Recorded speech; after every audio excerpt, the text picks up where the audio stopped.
Genau, wie sieht Kirche von morgen aus? Was braucht es da unbedingt? Was würdet ihr anbieten? Was würdet ihr in der Kirche sehen wollen, wenn ihr gefragt werden würdet?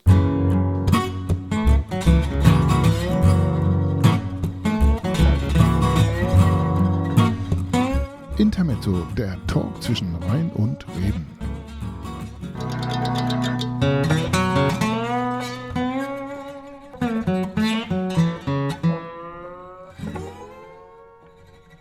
Herzlich willkommen zu Intermezzo, dem Talk zwischen Rhein und Reben. Heute wieder mit dabei Jürgen Scharf, Jasmin Schulz und Michael Diener. Hallo. Da freuen wir uns ganz besonders drauf. Schön, dass du da bist. Ja, danke für eure Einladung. Sehr, sehr gerne. Unser Motto heute ist: Alles neu macht der Mai.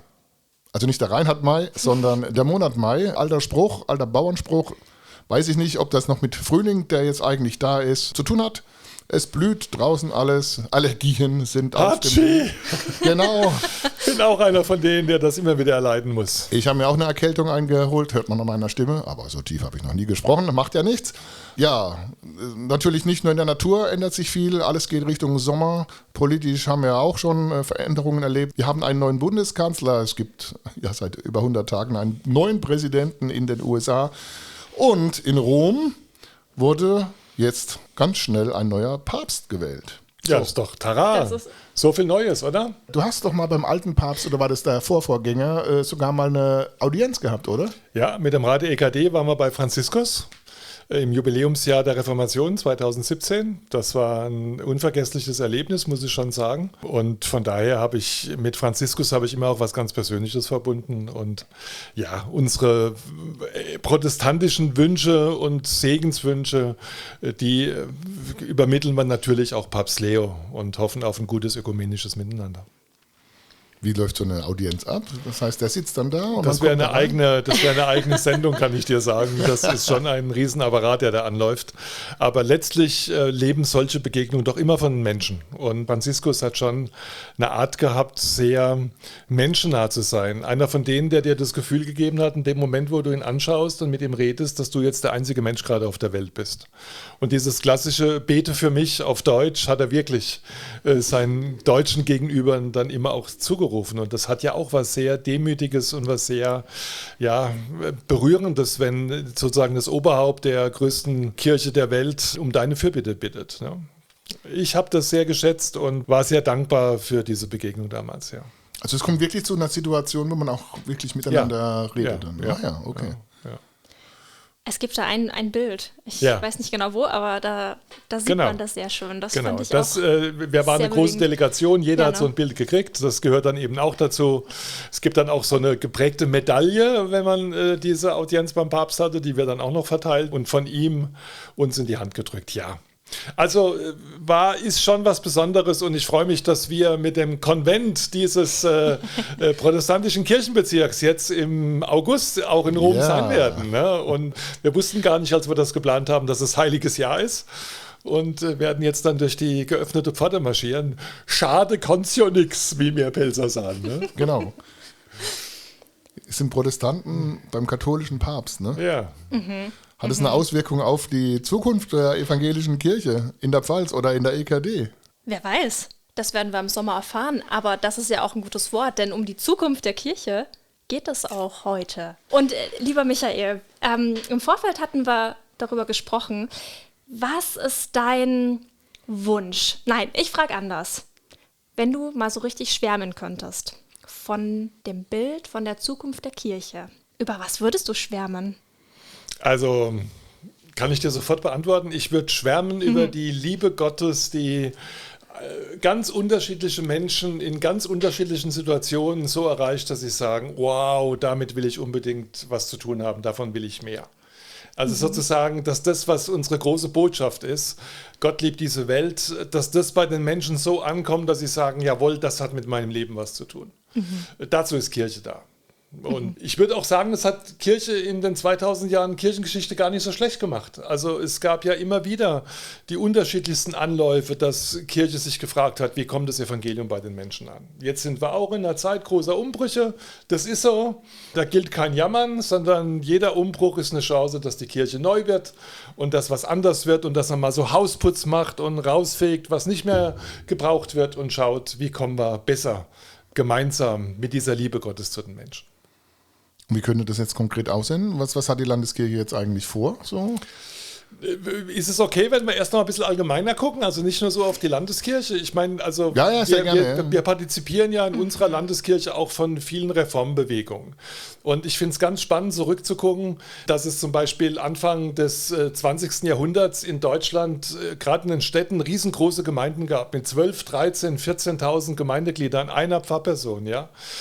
Und dass irgendwann die Phase einsetzte, wo die Kirche sagt, oh, wir müssen viel konkreter bei den Menschen sein und dann angefangen hat, zum Beispiel in vielen Stadtteilen Kirchen zu bauen. Das sind diese klassischen Betonkirchen aus den 60er und 70er Jahren. Und dann sagte man, oh, aber Kirche allein reicht nicht. Ja, wir müssen auch mit den Leuten Leben teilen. Dann hat man Gemeindehäuser gebaut, hat unheimlich viel Gruppen angeboten. Das gab es ja früher gar nicht, so ein Hauskreis und ein Bastelkreis und ein Musikkreis und so weiter. Ja, also schon immer hat Kirche quasi so versucht, am Puls der Zeit zu sein. Man kann diese kirchlichen Entwicklungen auch als gesellschaftliche Entwicklungen nachempfinden. Man kann genau feststellen, was da soziologisch zum Beispiel damals los war. Als die Vereine überhaupt in ganz Deutschland entstanden sind, ist auch die Kirche ein Stück weit zu einer Vereinskirche geworden. Ja? Und jetzt sind wir so in einer Riesenphase von Individualisierung und Säkularisierung.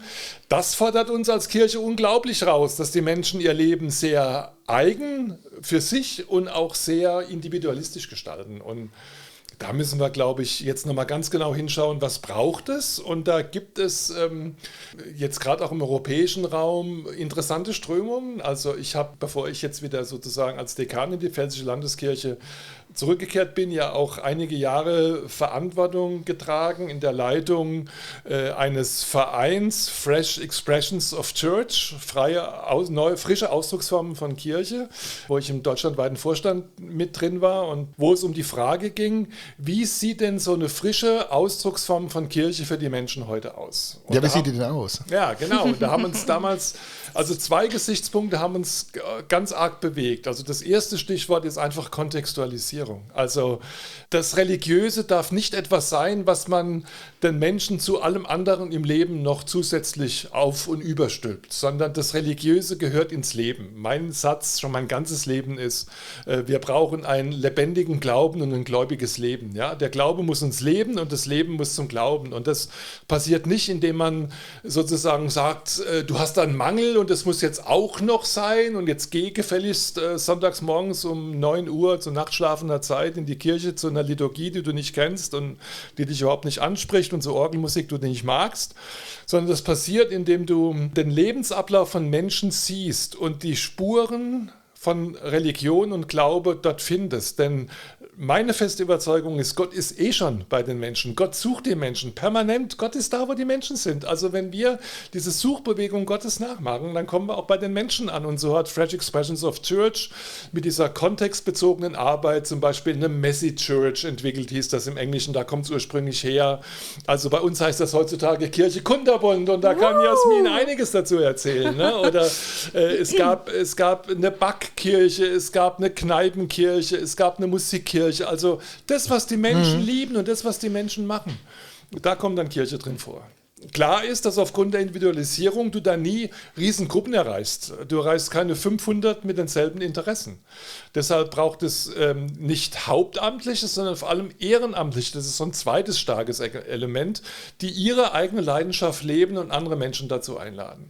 Und ein Bild, das oft in der Bewegung Fresh Expressions gebraucht wird, ist das Bild von Flüssen und Seen. Also die klassische Form von Kirche, die wir haben, ist wie ein tiefer, stiller See. Die ist gewachsen und die ist schon lange da und die braucht es auch in der Zukunft. Aber dieser See, der braucht Zuflüsse und Abflüsse. Wenn das Wasser da nicht zufließt, frisch und wieder abfließen kann, wenn das nur noch steht, wird es tot. Und deshalb verstehen wir diese Fresh Expressions als Zu- und Abflüsse aus diesem einen großen See, wo Menschen mit bestimmten Interessen sich treffen und an der Stelle anfangen, Kirche zu bauen. Und das ist so ein bisschen auch mein Bild, wie ich mir Zukunft von Kirche vorstelle, sehr auf die Kontexte von Menschen bezogen, sehr konkret vor Ort, ganz stark ehrenamtliches Engagement von Menschen, die nicht sagen, ich mache das in der Kirche jetzt auch noch, sondern die ihre Leidenschaft mit anderen Menschen leben und dabei merken, hey, da ist ja Gott mittendrin.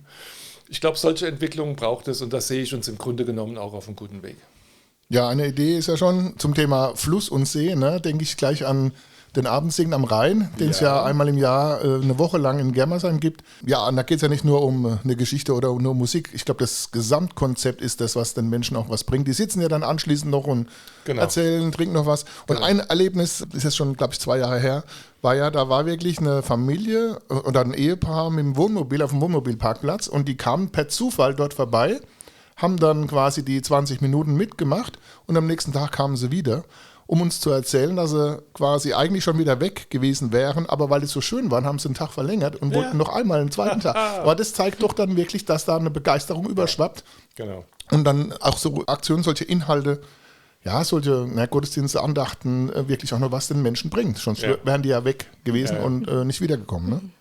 Und es trägt vor allem auch zu einer Gemeinschaft bei. Also die ja auch in dem Bild von dem Fluss, das ist ja auch eine Sache der Gemeinschaft, wo ja auch einfach Kirche Teil davon ist, gemeinschaftsstiftend zu sein, absolut. Beziehungsnetzwerke zu bauen. Ja. Und das finde ich beispielsweise, ich komme jetzt noch mal kurz auf die Kirche Kunterbund zurück, die du schon angesprochen hast, Michael. Hast du ja schon gejubelt eben, genau. Ja, das musste kurz raus. Das ist ein Herzensthema, weil genau da liegt der Grund, Beziehungsnetzwerke zu knüpfen für die gesamte Familie in dem jetzt. Und Familie ist auch wieder breit gefasst. Die Wahlfamilie, die Herkunftsfamilie, wie diese Familie noch immer aussehen, die da ihren Platz finden können, um zu sehen, vielleicht auch, Kirche tut was für uns, in der wir Qualitätszeit zusammenbringen können, in der wir sein können, wie wir sind, Menschen kennenlernen und dann auch was erleben, was mit in den Alltag mitnehmen können, dass es eben ins Leben spricht. So. Also kunterbunt und wundervoll, muss ich jetzt einfach mal anbringen. Und das macht ihr momentan in Hagenbach? In Hagenbach, ganz genau. Wir sind jetzt im Januar gestartet und jetzt am 17. Mai feiern wir die 2. Haben da auch ganz viel Werbung gemacht auf dem Hagenbacher Wochenmarkt. Und was passiert da so? Gespannt. Was passiert da so? Ganz viel. Es gibt Stationen, in denen man Gott und einen Bibeltext erleben kann, mit Experimenten, mit Sport, mit kreativen Angeboten, mit ganz viel Wusel und ruhigen Ecken, sodass jede und jeder so ein bisschen Platz für sich findet. Es wird gefeiert zusammen, es wird gemeinsam gegessen und es ist ganz viel Zeit da, um miteinander ins Gespräch zu kommen, auf ganz unterschiedliche Art und Weise. Und das ist so im Groben. Genau. Und das ist ein Angebot für Familien. Das ist ein Angebot für Familien, genau. Also das ist jetzt kein klassisches Kinderbeschäftigungsprogramm, wenn ich jetzt mal so spitz sagen darf, sondern es ist wirklich gedacht, um für die Familien eine Zeit zu bieten, gemeinsam etwas zu erleben und auch voneinander zu lernen, weil manchmal können ja auch Erwachsene wunderbare Dinge von Kindern lernen. Absolut, ja. Zu diesem, was du gerade so einladend geschildert hast, gehört ja auch, dass man so eine Arbeit wie Kirche Kunterbund am besten heute nicht mehr unbedingt auch konfessionell getrennt anbietet, sondern eben ökumenisch. Also das ist ja auch so eine Geschichte, wo wir gerade dran sind. Wir entdecken auch die anderen ChristInnen in unserer Gesellschaft mit ihrer Prägung und fragen, was können wir denn eigentlich miteinander machen? Ja? Nun muss man ehrlich sein, viele Entwicklungen, die wir gerade durchleben, sind trotzdem aus der Not geboren. Also sie kommen nicht, weil wir irgendwie gedacht haben, oh, wir haben alles im Überfluss, Menschen, Geld und jetzt machen wir mal ein bisschen was gemeinsam, sondern wie so oft entstehen diese Überlegungen, weil wir in einer Mangelsituation sind als Kirche, auch als evangelische Kirche. Wir planen momentan, das hast du vorhin ja gefragt, in der Pfälzischen Landeskirche mit einem mindestens um 50%, also um die Hälfte verringerten Haushalt innerhalb von 10 Jahren. Das kann niemand mehr abbauen, indem man sagt, wir sammeln ein paar mehr Spenden im Gottesdienst ein oder wir gucken, dass wir ein paar Klopapierrollen weniger im Monat kaufen. Ja? Das geht ans Eingemachte, das geht an die Personalkosten. Also man darf nicht verbergen, es handelt sich um ein großes Sparprogramm, weil uns die Menschen weglaufen. Das ist die Situation der Kirche. Menschen treten aus dieser Kirche aus, weil sie sagen, Kirche hat mit meinem Leben nichts mehr zu tun. Warum soll ich für etwas zahlen, wozu ich keinen Bezug habe? Und natürlich sterben auch mehr Menschen, die Kirchenmitglieder sind, als wir durch Taufen neue Menschen auch für unsere Kirche gewinnen. Und aufgrund dieser Situation müssen wir anfangen zu überlegen, wie soll denn die Kirche morgen aussehen? Dass das jetzt aus der Not kommt, heißt ja aber nicht, dass es deshalb nicht gut werden kann. Das ist so meine Überzeugung. Also ich sehe darin eine Chance. Bevor ich jetzt wieder Dekan in der Pfälzischen Landeskirche in Germersheim wurde, war ich ja 12 Jahre lang verantwortlich für freie Werke innerhalb der evangelischen Kirche in Deutschland, für den Gnadauer Gemeinschaftsverband, aber wie gesagt auch für viele andere Organisationen mitverantwortlich.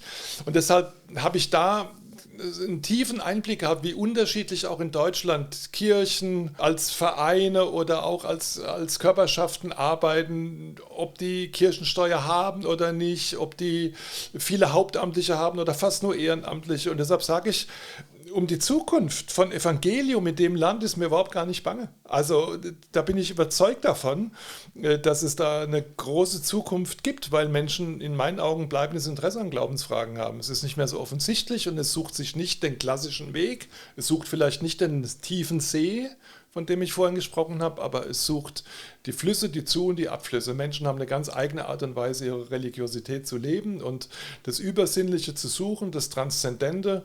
Und unsere Aufgabe ist es, daran neu anzuknüpfen. Und deshalb finde ich diese Umbruchprozesse so mühsam und so schmerzhaft sie sind, trotzdem gut. Und glaube, dass wir da wie das Motto der Sendung ist, dass wir da eine neue Form von Kirche und von Kirchen vor Ort wirklich entwickeln können. Ich finde das daher auch spannend, nochmal, also auch zu überlegen, was wir anbieten können, aber ja auch klar nochmal zu sagen, wir sind erstmal da und fragen nochmal nach. Genau. Was ist denn eigentlich, Ja. also was sind so Anknüpfungspunkte? Genau. Ja. Nicht nur Anknüpfungspunkte, sondern bewusste Situationen, Themen oder auch Menschen oder Veranstaltungen, die Menschen brauchen. Ja. Die Leute brauchen, die sie begeistern, zum Schwärmen führen. In dem, was du sagst, steckt ja schon drin, weniger wir bieten an für euch, sondern was wollt ihr? Also was braucht ihr? Was wollt ihr vielleicht anbieten für uns? Ja? Ganz wichtiger Aspekt. Genau, das Miteinander auch etwas zu machen, nicht nur ökumenisch, sondern auch wirklich was miteinander zu machen mit den verschiedenen Institutionen, die es in einem Gemeinwesen gibt, ja, und wirklich den Sozialraum auch entdecken und da miteinander unterwegs sein. Aus der Not wächst die Bereitschaft, die anderen zu sehen. Schade, dass es so ist, aber jetzt, wo es so ist, können wir es ja positiv nutzen. Ja. Das können wir nochmal aufnehmen. Schreibt doch mal in die Kommentare, was ihr für Wünsche habt. Genau, wie sieht Kirche von morgen aus? Was braucht es da unbedingt? Was würdet ihr anbieten? Was würdet ihr in der Kirche sehen wollen, wenn ihr gefragt werden würdet? Mega, ja. Ich glaube ja, eine Sache, von mehreren natürlich, bringt heute immer noch was den Menschen, wo Kirche noch attraktiv ist. Das ist zum einen natürlich die Kirchenmusik, das wissen wir, aber auch Segen, glaube ich, ist wirklich das, was Menschen noch brauchen und suchen, oder? Wobei ich Kirchenmusik jetzt wirklich breit fassen würde. Ne? Also wir machen ja die Erfahrung, dass unter Kirchenmusik, ich habe das vorhin schon mal angedeutet, um das Disclaimer, ne? Also ich mag Orgelmusik persönlich, ja, aber man muss sagen, wenn man mal Umfragen macht, etwa bis zu 7% von Menschen in Deutschland mögen Orgelmusik. Sie werden aber überwiegend mit dieser Musik konfrontiert, wenn sie in der Kirche sind.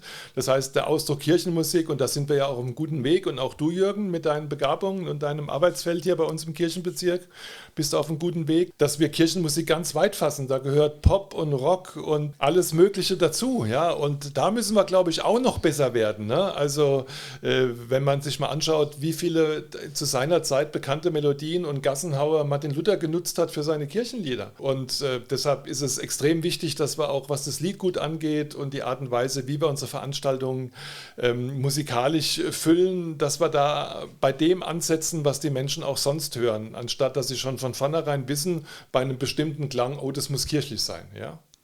Genau, ich hätte es auch noch weniger jetzt auf Orgelmusik reduziert oder auf klassische Musik, gut, so Bach und Co. Da hätte ich mir bei dir auch nicht vorstellen können. Ja. Ich weiß noch... Der Orgel ist das einzige Instrument, das du nicht spielst, oder? Heimorgel habe ich mal gelernt, 3 Jahre lang. Auch noch, wow. Ja. Und immerhin der Pfarrer damals, als ich noch Konfirmand war, hätte mir sogar angeboten, dass ich mal einfach mal ausprobiere, auf der Kirchenorgel bei uns im Ort zu spielen. Ne? Aber eine Sache weiß ich noch, damals bin ich ja schon seit 1990 Mitglied beim Gospelchor Lingenfeld, den ich auf diesem Weg grüße. Und die hatten dann, als es Bürgerfernsehen, so das Kabelfernsehen rauskam, hatten die einen Auftritt in Ludwigshafen. Bei der AKK, dieser ersten Kabelfernsehgesellschaft. Und dann haben die da irgendein Lied im Studio eingespielt. Und dann dreht sich der Moderator um, so mit langem Bart, so Methusalem-mäßig, und meinte in die Kamera, auch das ist Kirchenmusik. Sehr gut. Ja, so ist es. Und ich glaube, zukünftig wird auch noch ganz viel anderes Absolut. Kirchenmusik sein. Ja. Und Kirchenmusik kann... Ich habe dich aber eben habe ich abgelenkt, gell? Du wolltest auf was anderes raus, ne? So was von Segen oder was? Ja, aber auch Musik kann ein Segen sein, ja, genau. finde ich. Ja, genau. Und das wäre jetzt quasi schon der Spoiler für die nächste Sendung, nämlich das Thema Segen, weil ich glaube, das ist noch was wir als Kirche wirklich den Menschen geben können. Und deswegen sagen wir für heute schon mal an dieser Stelle ganz radikal Tschüss, bis zum nächsten Mal. Schreibt, wie gesagt, mal rein in die Kommentare, was ist für euch in Sachen Kirche wichtig, was hättet ihr gerne von Kirche, wie soll eurer Meinung nach Kirche sein? Das würden wir dann auch fürs nächste Mal, glaube ich, aufnehmen, wenn ihr was reinschreibt. Wir sagen Tschüss, ich war Jürgen Schaaf. Jasmin Schulz. Und Michael Diener. Und wir sagen Tschüss, bis zum nächsten Mal. Bis zum nächsten Mal. Tschüss.